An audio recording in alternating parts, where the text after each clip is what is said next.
So hello po mga atoda. Ito po ang ating another day ng ating pamamasada. Andito po tayo sa Austria Street, sa po ng Barangay Tabing Ilog. Babagtasin po natin itong tulay dito po sa may extension ng Austria Street. So ito po, dediretso lang po tayo dito. And labas po nito ay Save More mga atoda.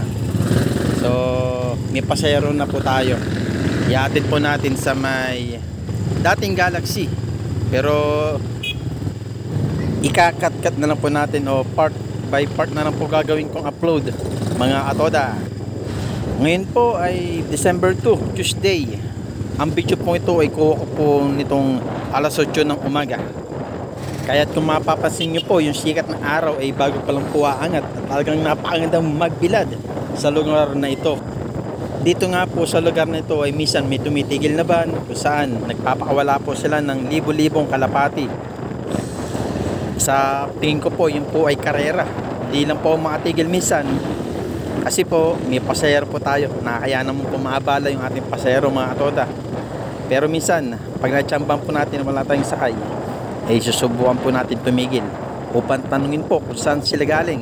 Yung mga dalawang van po yung megit talagang mandaming laman na kalapate.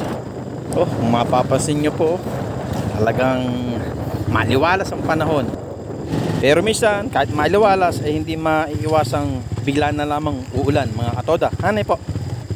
Ayan po, malapit na tayong bumulusok sa may tagiliran ng Save More.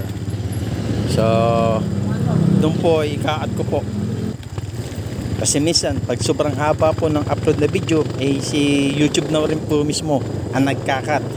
Kaya nagkakaroon po ng maraming part ng bawat upload natin. Ayan po, pabulusok na tayo dito sa may gilid ng Save More. So malapit na pong bumaba si ate sa may Galaxy. Pero mukhang hindi aabutin ng oras. At ikakat ko nga po yung video. At i-upload ko na rin yung kasunod na video. So maraming salamat po sa pagpanood mga katoda.